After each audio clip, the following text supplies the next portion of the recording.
Well, shalom. My name is Todd Bennett, and this is the weekly Shema Israel newsletter that I'm reading for people for your convenience.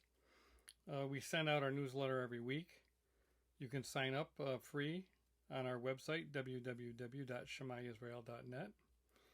And this is the audio version, Examining Faith as we prepare for Passover. Now, this was originally sent out on day 28 of month 13 on the Creator's calendar, also known as March 29th, 2025 on the Roman calendar.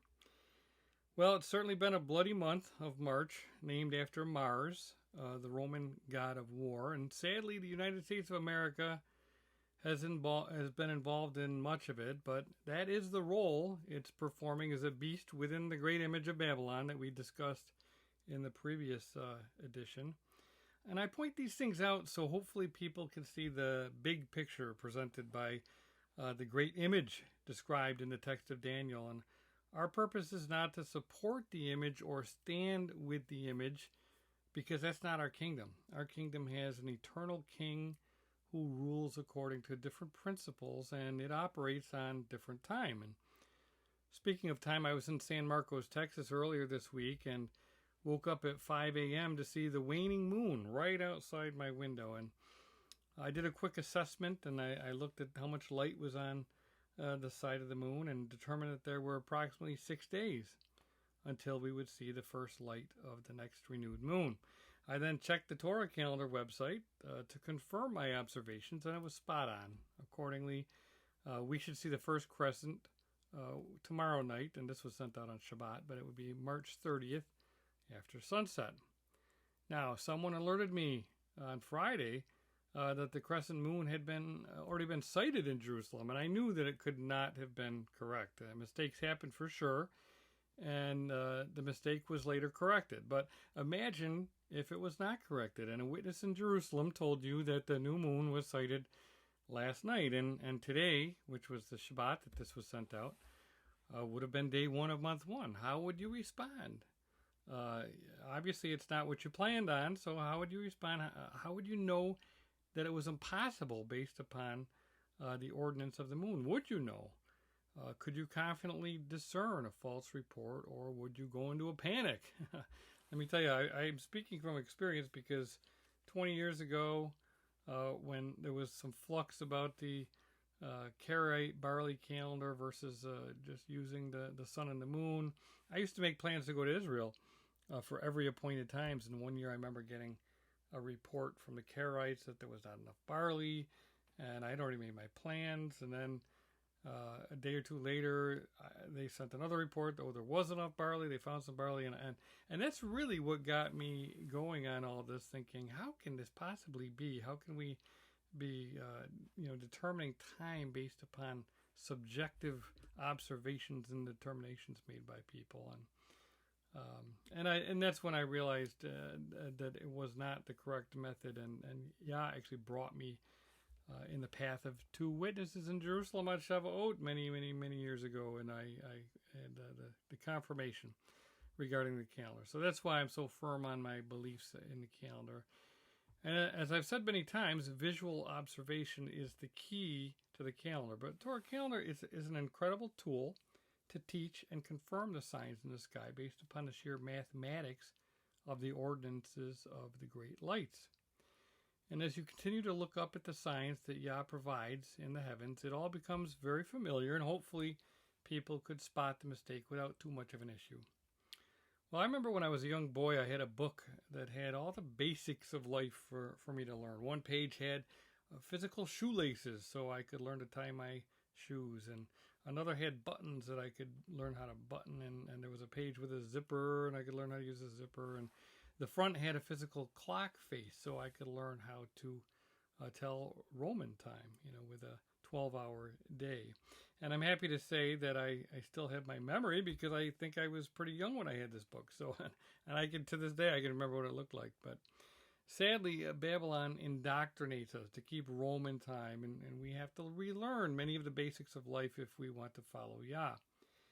And thankfully, we have a scroll that teaches us the fundamentals of how to live in the kingdom of Elohim.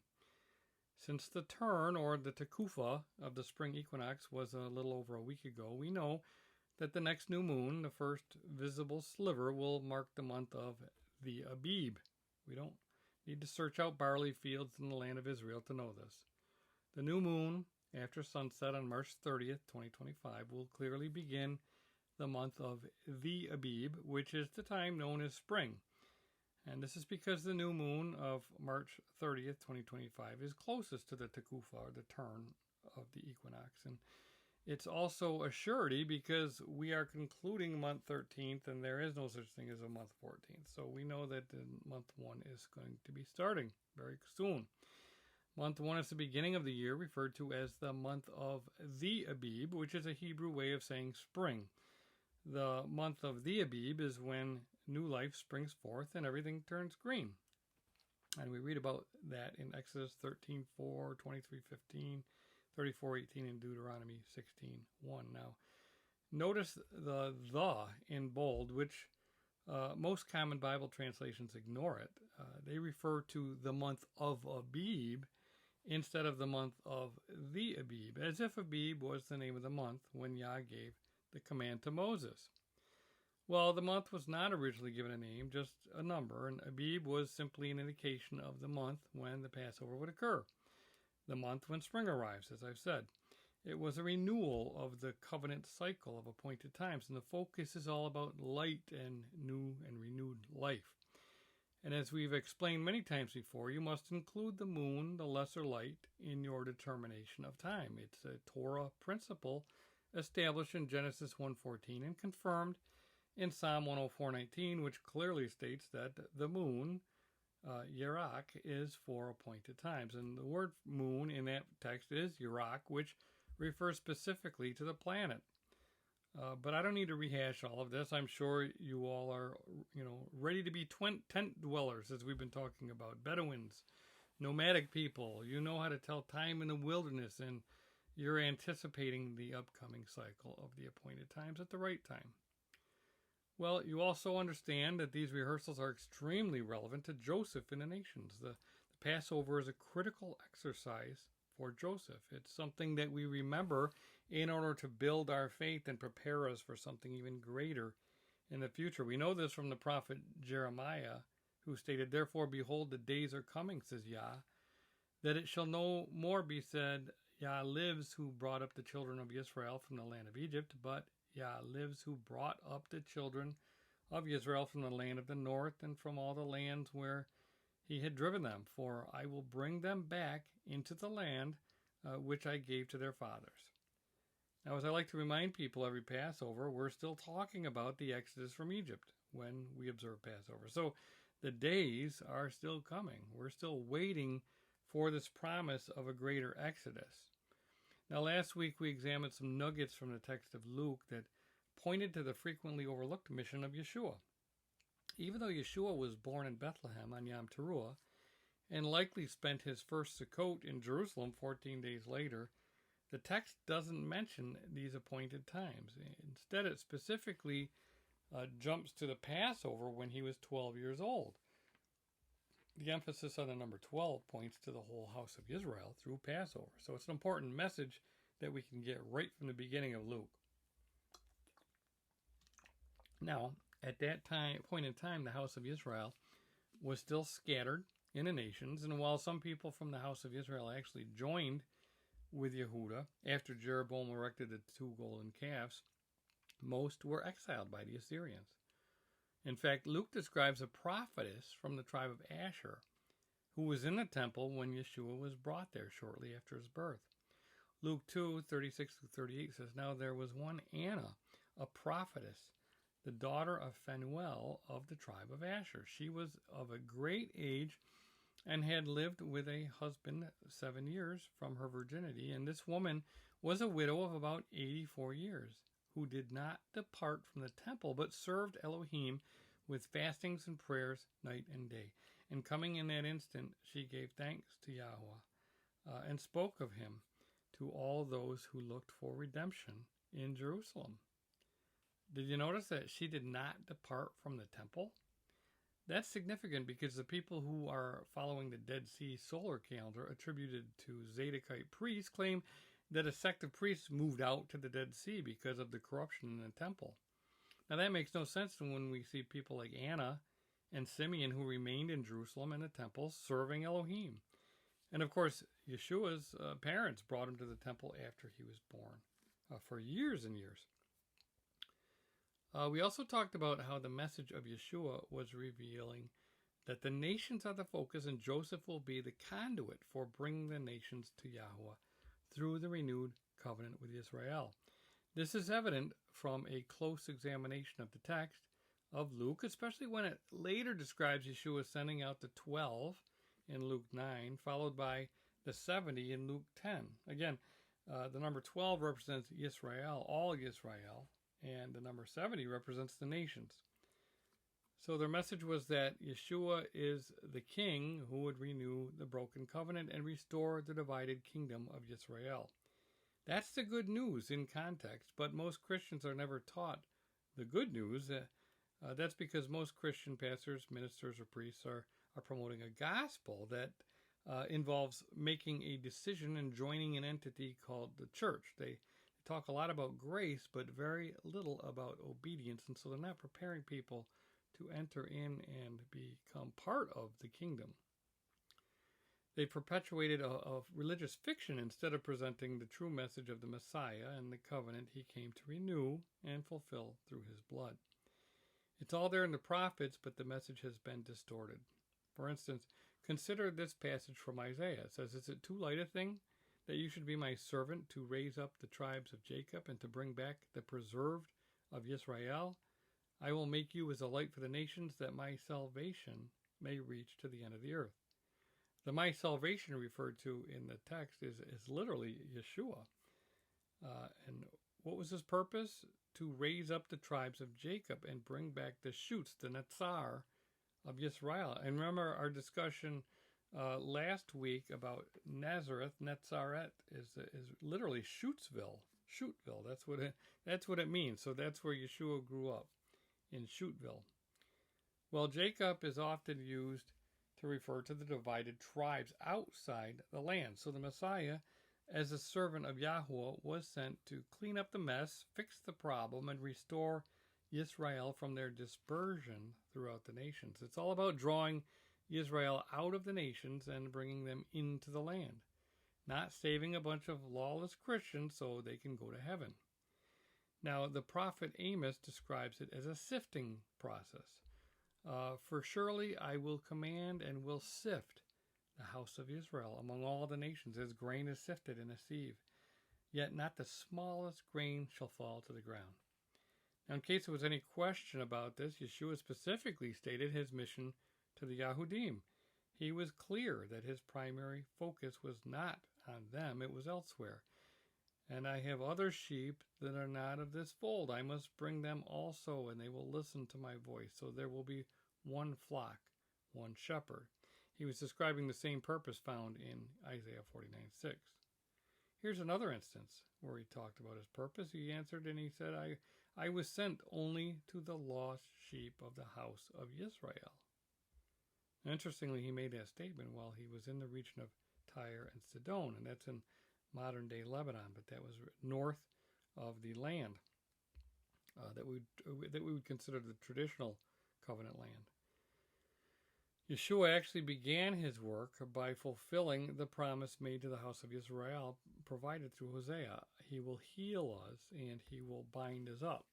We read that in Hosea 6:1, and I referred to that last week when he read in Nazareth. And he went about doing just all of that until he arrived at his hometown in Nazareth. And I'm kind of guided by Luke.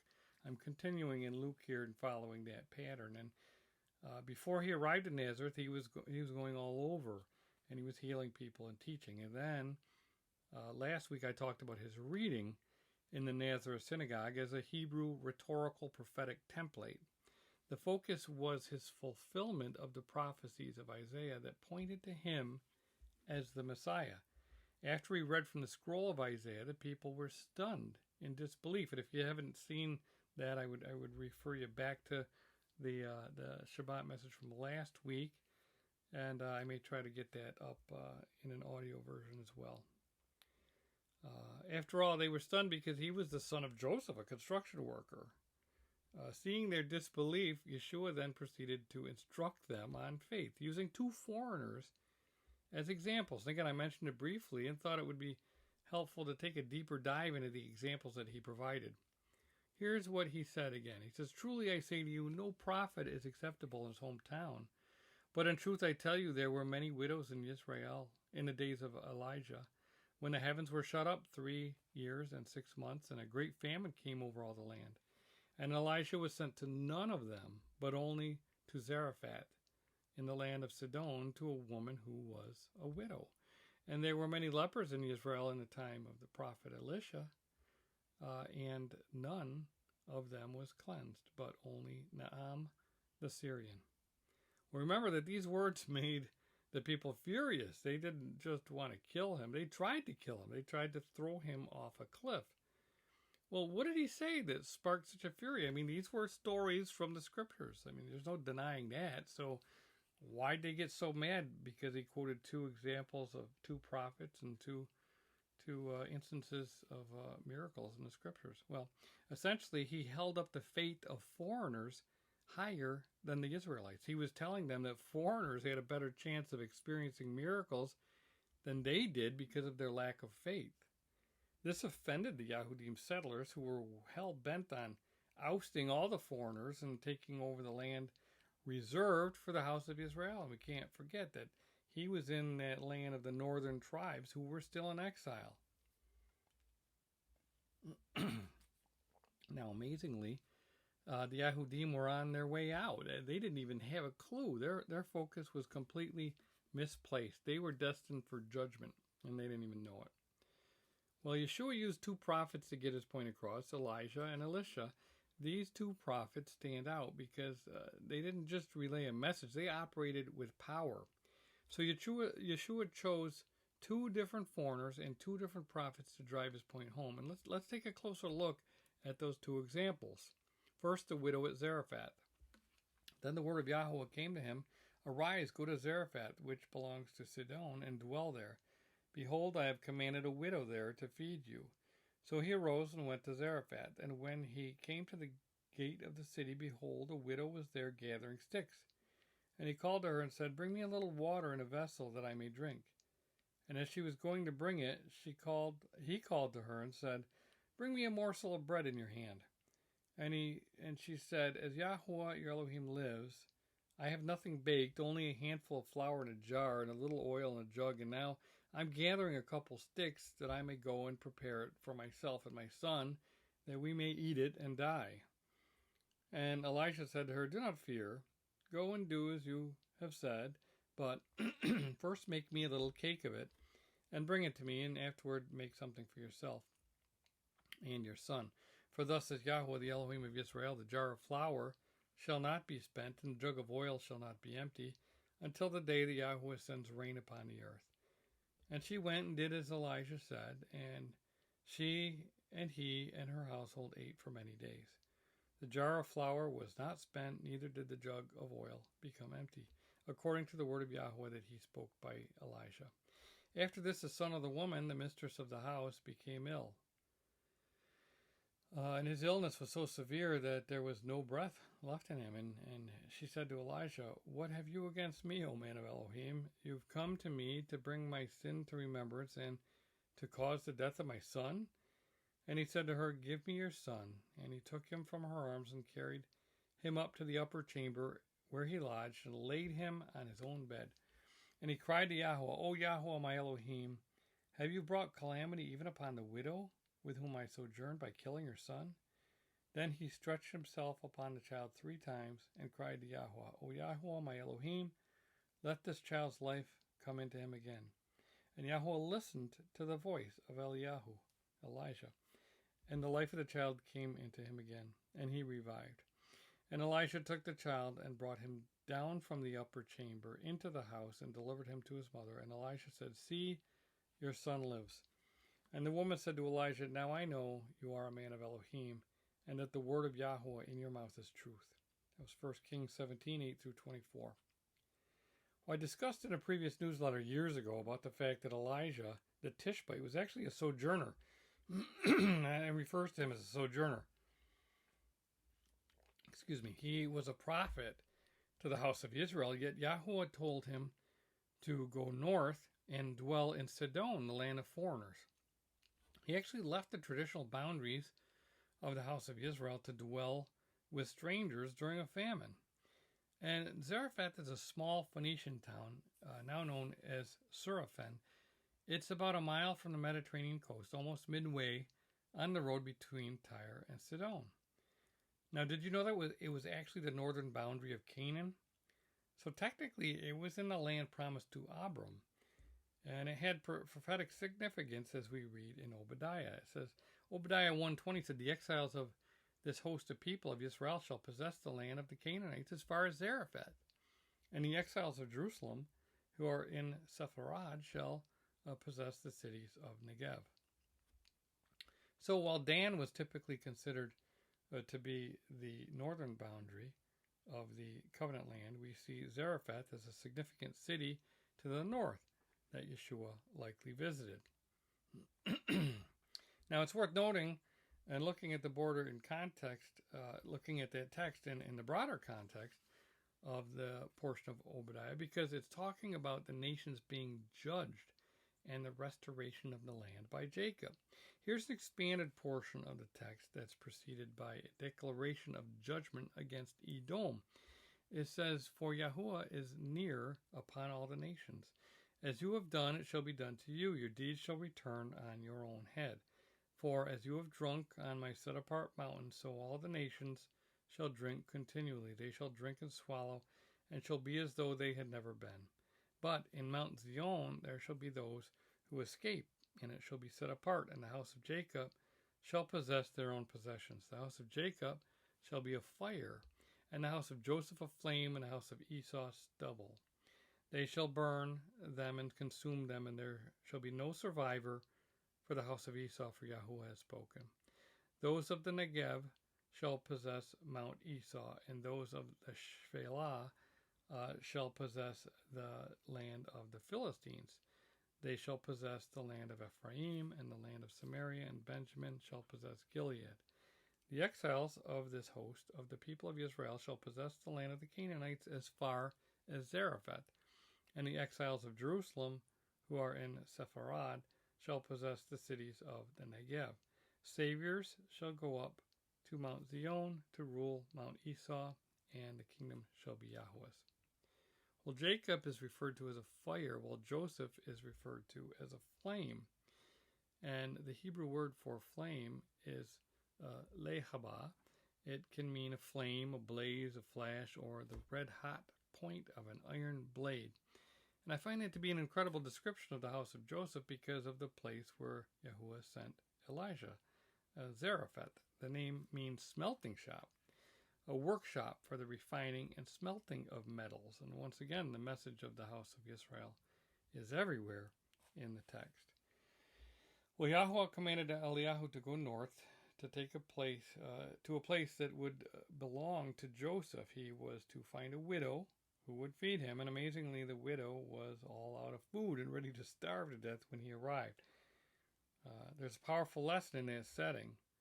Yahuwah could have sent Elijah to a prosperous fishing village surrounded by fields of wheat, and instead, Yahuwah sent him to a place that worked in metal, a refined metal, and to someone who'd run out of food. And this is no different from the way Yahuwah brought the Israelites into the wilderness after the Passover. He provided water from a rock and bread from heaven that would appear on dry, barren ground where no food could be grown. Well, Eliyahu met the woman at the gate when she was picking up sticks, preparing for her final meal, and she only had a little flour and oil. She hadn't mixed her dough yet, so it didn't have time to rise. She would be eating unleavened bread with Eliyahu at her last supper. What if she just gave up? What's the use of preparing the last meal when you're just going to die anyway? Well, if she wasn't out picking up sticks, she wouldn't have met Elijah. She kept going. She just She walked in faith and did what she could with what she had. And then that's a lesson for us all. And here's the faith part. She obeyed the prophet. She changed her plans and her priorities. She first gave the prophet a drink. She made food for the prophet first, and then her family had a miracle of food until the famine was over. The same famine that was initiated by the word of Elijah. It's interesting to note that he's the one that declared the famine, and so her family was suffering because of that same famine. Well, James said that faith without works is dead, and this is a prime example. The widow had to prepare and cook food in order for the miracle to continue. And now consider what happened next. Her son fell ill and died. Elisha raised the son from the dead, and after that miraculous resurrection event, the widow declared, "Now I know that you are a man of Elohim, that the word of Yahweh in your mouth is truth." Now let's take a look at the second example of faith given by Yeshua involving the prophet Elisha. Naaman, commander of the army of the king of Syria, was a great man with his master and in high favor, because by him Yahweh had given victory to Syria. He was a mighty man of valor, but he was a leper. Now the Syrians, on one of their raids, had carried off a little girl from the land of Israel, and she worked in the service as Naaman's wife. She said to her mistress, "Would that my Lord were with the prophet who is in Samaria. He would cure him of leprosy." So Naaman went in and told his Lord. Thus and so spoke the girl from the land of Israel. And the king of Syria said, "Go now, and I will send a letter to the king of Israel." So he went, taking with him 10 talents of silver, 6,000 shekels of gold, and 10 changes of clothing. And he brought the letter to the king of Israel, which read, "When this letter reaches you, know that I have sent to you Naaman, my servant, that you may cure him of his leprosy." And when the king of Israel read the letter, he tore his clothes and said, Am I Elohim, to kill and to make alive, that this man sends word to me to cure a man of leprosy? Only consider and see how he is seeking a quarrel with me. But when Elisha, the man of Elohim, heard that the king of Israel had torn his clothes, he sent to the king, saying, "Why have you torn your clothes? Let him come now to me, that he may know that there is a prophet in Israel." So Naaman came with his horses and chariots and stood at the door of Elisha's house. And Elisha sent a messenger to him, saying, "Go and wash in the Jordan 7 times, and your flesh shall be restored, and you shall be clean." But Naaman was angry and went away, saying, "Behold, I thought that he would surely come out to me and stand and call upon the name of Yahweh as Elohim, and wave his hand over the place and cure the leper. Are not Abana and Pharpar, the rivers of Damascus, better than all the waters of Israel? Could I not wash in them and be clean?" So he turned and went away in rage. But his servants came near and said to him, "My father, it is a great word the prophet has spoken to you. Will you not do it? Has he actually said to you, 'Wash and be clean'?" So he went down and dipped himself 7 times in the Jordan, according to the word of the man of Elohim. And his flesh was restored like the flesh of a little child, and he was clean. Then he returned to the man of Elohim, he and his company, and he came and stood before him, and he said, "Behold, I know that there is no Elohim in all the earth but in Israel. So accept now a present from your servant." But he said, "As Yahweh lives, before whom I stand, I will receive none." And he urged him to take it, but he refused. Then Naaman said, "If not, please let there be given to your servant 2 mule loads of earth. For from now on your servant will not offer burnt offerings or sacrifice to any Elohim but Yahweh. In this matter may Yahweh pardon your servant. When my master goes into the house of Ramon to worship there, leaning on my arm, I bow myself in the house of Ramon. When I bow myself in the house of Ramon, Yahweh pardon your servant in this matter." He said to him, "Go in peace." Well, in the previous example, the prophet was sent to the foreigner to feed her. In this example, of faith, the foreigner came to Israel to find healing. Eliyahu went to a poor widow, Elihu is his Hebrew name. Elijah went to a poor widow, and a powerful general came to Elisha. These two foreigners were diametrically opposed to one another in their positions, yet they both needed help. The interesting thing is that the source of the information that seeded Naaman's faith was a little abducted girl from the house of Israel. This was prior to the full removal that would later occur at the hand of the Assyrians. In fact, it's interesting to note that Yahweh used Naaman to give Assyria their great victories. That's really something to consider when you realize that Yahweh used Assyria to punish the house of Israel. Naaman followed the proper protocol. He first went to his king. He obtained a letter and then went to the king of Israel. The king of Israel had zero faith, and he thought that the Assyrians were taunting him or trying to pick a fight. Maybe the king of Assyria thought it would be fun to taunt the king of Israel by instructing him to heal a leper. Well, the king of Israel tore his garment, which was a symbol of mourning. When Elisha heard of it, he messaged to have Naaman come to him. Why? So that he would know that there's a prophet in Israel. Notice that he did not say that he may know that I am a prophet in Israel, and it's a big difference. In fact, when Naaman arrived, Elisha didn't even meet with him. This demonstrated that Elisha knew his Elohim and had his priorities right. He was only concerned about bringing esteem to Yahweh and doing the work of the Father. Well, we know that Naaman had to deal with some pride issues, but he eventually acted in faith, in faithful obedience. Like the woman, he had to do something to demonstrate his faith.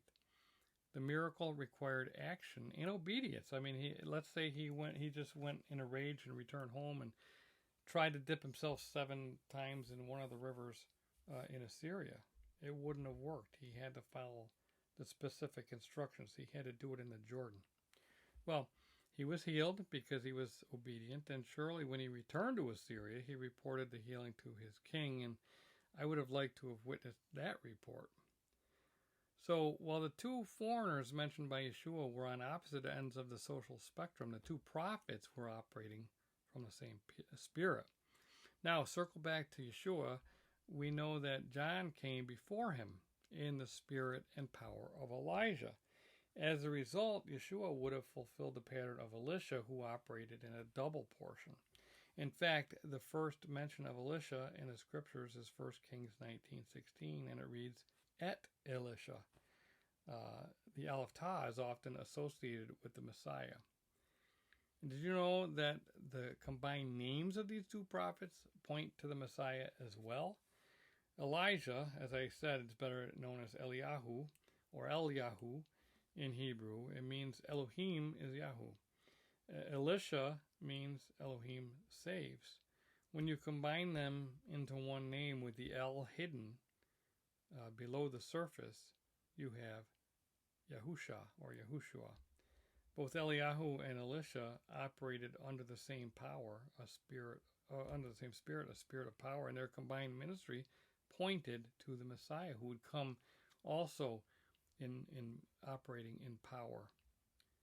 Well, Eliyahu was taken up in a whirlwind after parting the Jordan, likely at the same spot that Joshua led Israel across the Jordan. It's also likely where Yeshua was immersed by John, and the Spirit came down upon him. And remember that Elisha was there as well when Elijah parted the waters, and when Elijah went up in the whirlwind, he witnessed the parting of the waters, and he also parted the waters when he returned. So Yeshua mentioning miracles involving foreigners and these two prophets was not just some random or spontaneous utterance. It set the stage for everything he would do after that time. If you don't believe me, keep reading. We know that after the Nazareth synagogue event, when he read and they wanted to kill him, Yeshua went to Capharnaum. That's the town of comfort, the town of Nahum. The text then describes the event that initiated the calling of his disciples, an event that was repeated after Yeshua's resurrection. It says, on one occasion, while the crowd was pressing in on him to hear the word of Elohim. He was standing by the lake of Gennesaret, and it's also called the Kinneret, the Sea of Galilee. And he saw 2 boats by the lake, but the fishermen had gone out of them and were washing their nets. Getting into one of the boats, which was Simon's, he asked him to put out a little from the land, and he sat down and taught the people from the boat.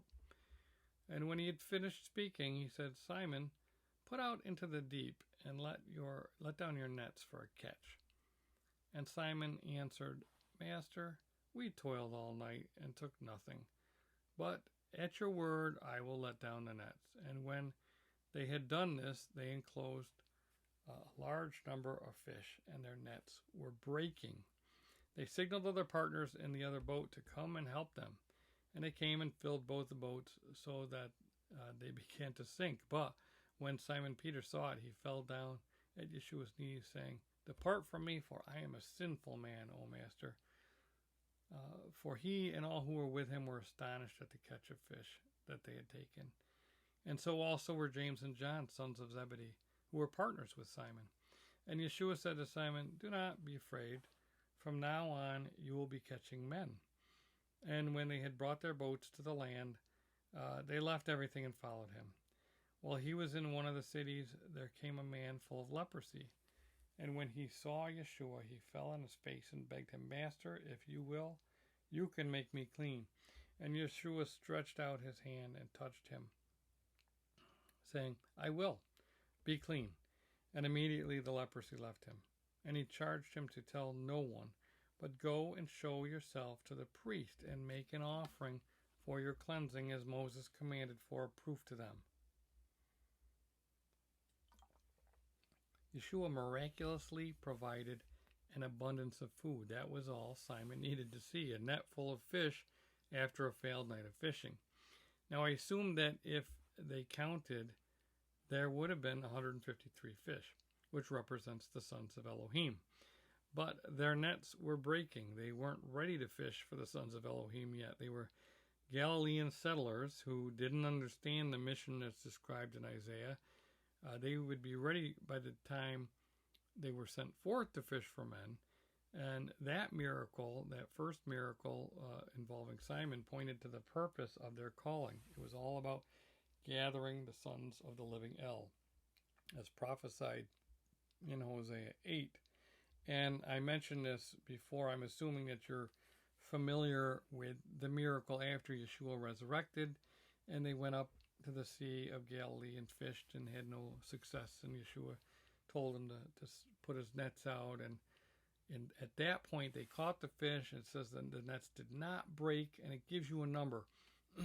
We're told 153 fish were in the nets at that point. So these are kind of parallel miracles, and so I'm assuming that the first miracle also involved 153 fish. We don't have a count, but it seems to make sense that, the first time they weren't ready to fish for men. They needed to be disciples of Yeshua, but after he resurrected and they obeyed him, they caught 153 fish, which stands for the sons of Elohim, which meant that they were ready to start catching men. Well, immediately after Yeshua brought on some disciples, he healed a leper. Now, are you seeing a pattern here? In fact, he tells the man to go to the priests and follow the commands for a leper who was healed. Why? So they would know that there was a prophet in Israel. You see, the command for the cleansing of a leper was found in Leviticus 14. The 8-day procedure was for cleansing a leper. As a study in and of itself. There's meaning in all the complexity, and it demonstrates that Yahweh is interested in details and diligence, and sometimes you need to expend time, energy, and resources to prove that you want something bad enough, or you have to do something you don't want to do, like go dip in the Jordan 7 times rather than go in a river that you think is more beautiful. Well, this incident would definitely be brought to the attention of the high priest. As far as I can tell, only Moses and Elisha were reported as healing people from leprosy, and there's no report that Naaman went to the temple after his healing. So This was likely a unique situation and a sign the high priest would know there was a prophet in Israel, and that's exactly what Yeshua wanted. The text of Luke proceeds with various healings and confrontations with the scribes and Pharisees. Yeshua then appointed all 12 of his apostles or messengers representing the restored Israel. And here's the text. It says, when day came, he called his disciples and chose from them 12. So there was more than 12 disciples, but he chose 12 and named them apostles.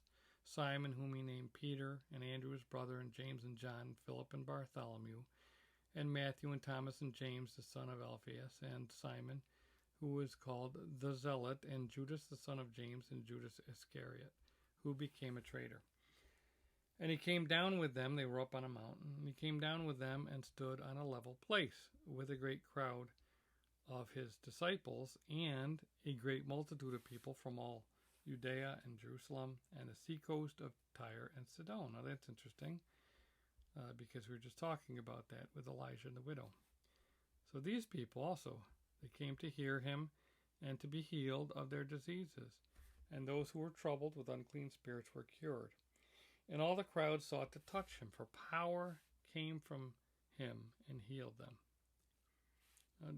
I emphasized this already, but did you notice how power came from him? The text of Luke uses power 16 times, far more than any other text, and twice as many times as the entire scroll of Isaiah. And that points to the double portion that we discussed already. Also, did you recognize the multitude among the disciples from Tyre and Sidon? And remember that Zarephath is right between those two cities. And it's amazing that Yeshua had all these foreigners following him. The religious people often considered them to be dogs. Well, they completely forgot the mandate of Israel. That's why Yeshua began speaking to matters of the heart in what is referred to as the Sermon on the Plain, as opposed to the Sermon on the Mount found in Matthew 5. There on the level place or the plateau, he pronounced 4 blessings and 4 woes. So he's clearly coming to pronounce judgment. In fact, here's how he concludes that particular message. But the one who hears and does not do them is like a man who built a house on the ground without a foundation. When the stream broke against it, immediately it fell, and the ruin of that house was great. Water and floods are associated with judgment, and the house was referring to the house of Yehuda, including Jerusalem and the temple.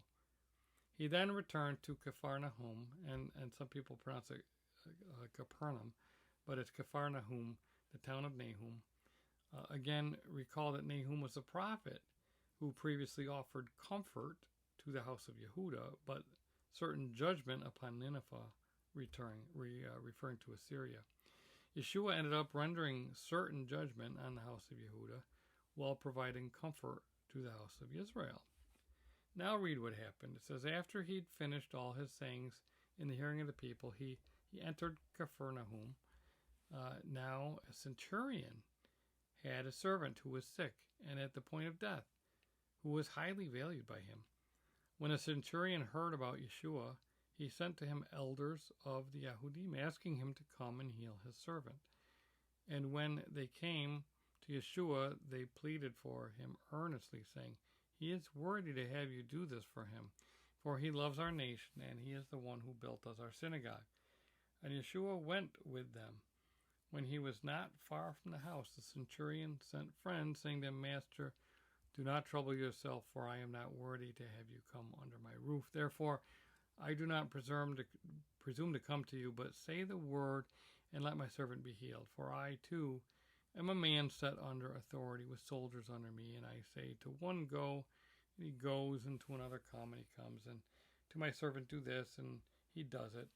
When Yeshua heard these things, he marveled at him, and turning to the crowd that followed him, said, I tell you, not even in Israel have I found such faith.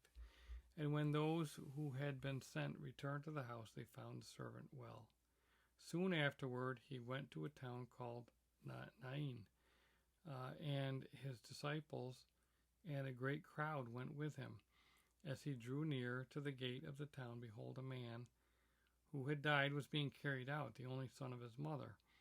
And she was a widow, and a considerable crowd from the town was with her. And when the master saw her, he had compassion on her and said to her, "Do not weep." Then he came up and touched the bearers and stood still. And he said, "Young man, I say to you, arise." And the dead man sat up and began to speak. And Yeshua gave him to his mother. Fear seized them all, and they glorified Elohim, saying, "A great prophet has arisen among us, and Elohim has visited his people." And this report about him spread throughout the whole of Judea and all the surrounding country. So the question is, are you seeing this in Luke? Are you seeing the pattern? The text of Luke is bracketing the previous miracles that were the same as Elijah and Elisha, only now in reverse. Instead of focusing on provision of food to the widow, the focus has turned to resurrection. These parallels to Elijah and Elisha are purposeful and intentional, and they bracket the message in the middle in pure Hebraic style. The first miracle involved a centurion, a Roman military commander. He was the epitome of the enemy oppressor, just like Naaman, the Assyrian general. A close reading of the text reveals that he never actually spoke directly to Yeshua. He never met with him face to face. He first sent Yahudim elders and then his servants. This is similar to the interplay between Naaman and Elisha, where the servant Gehazi was initially used to go between them.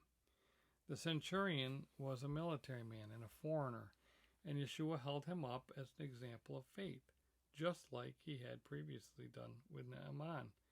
Luke 7:9 says, "I tell you, not even in Israel have I found such faith." The centurion expended great sums to build the synagogue, and Naaman brought considerable wealth with him, but the miracles were freely given. And the parallels are really profound, and these events are not haphazard or coincidental. And now consider the resurrection at Nain. Look at the detail and the similarities with Zarephath. Yeshua met a widow at the gate. The son of the widow had died, and Yeshua resurrected the only son of the widow. Nain is a small Arab village in the lower Galilee. It's located about 25 miles southwest of Capernaum and means green pastures. That is quite a distance when you're walking, but the author of Luke felt it was necessary to provide this account immediately after the healing involving the centurion. Now, there's nothing really interesting. There's something very interesting.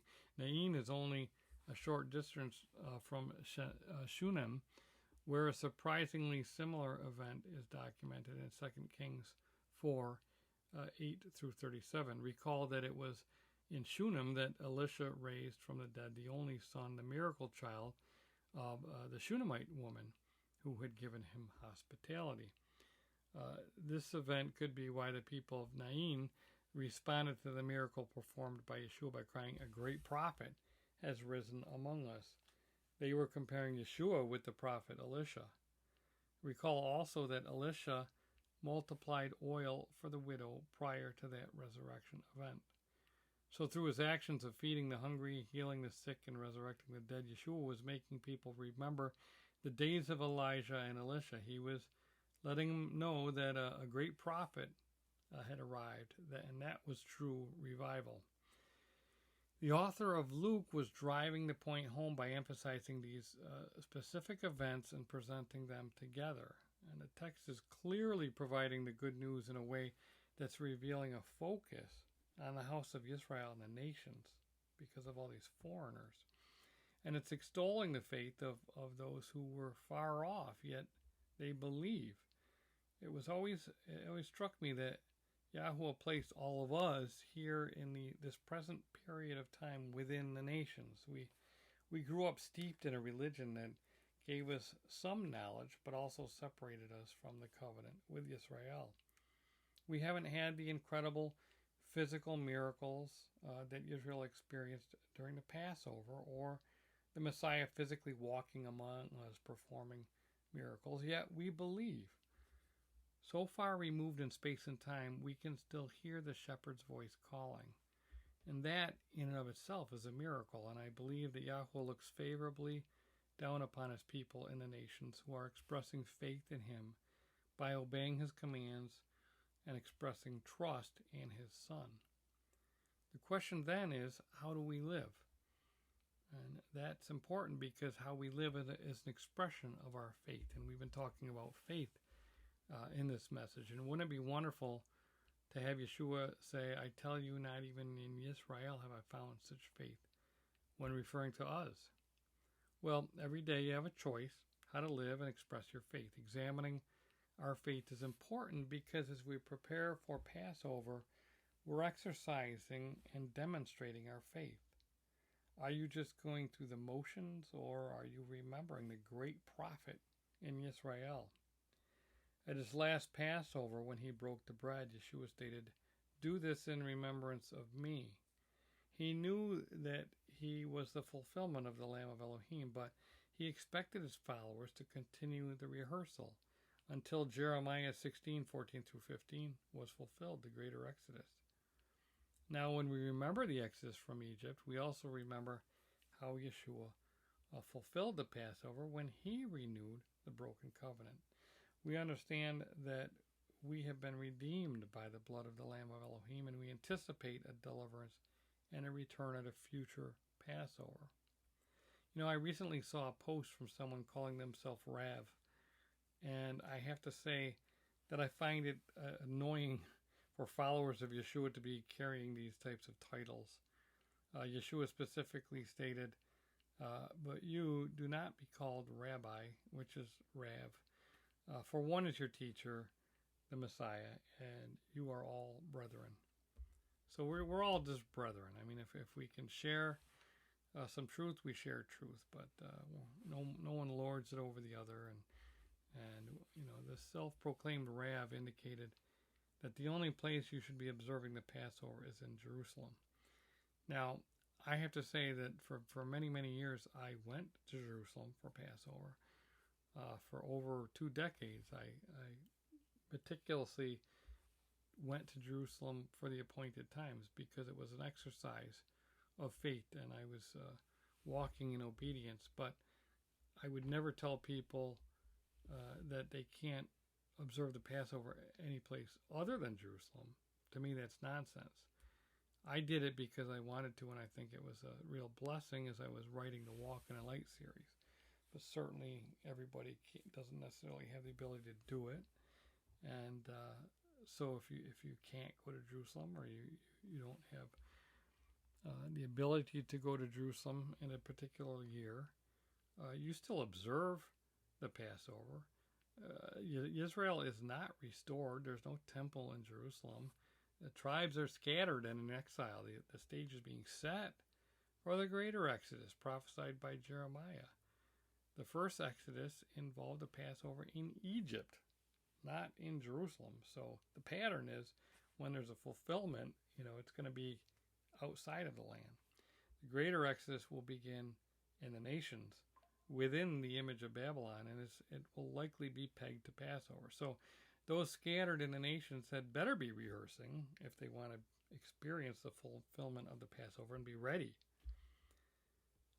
Yeshua has not yet assumed his position on the throne here on earth. He's not ruling from Zion, Jerusalem, and he has not yet gathered his sheep home. Indeed, there are still judgments to be rendered upon the nations. So, if you're in the nations, it should not be any surprise or cause you fear to see your nation being judged as the war drums beat louder and louder, and as we've seen a lot of bombs being dropped in different places in March, and it's probably going to accelerate in the subsequent months. But know that your redemption draws near.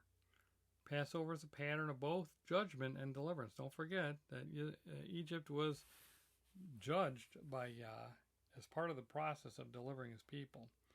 And so the nations will be judged as well as Yah prepares to deliver his people.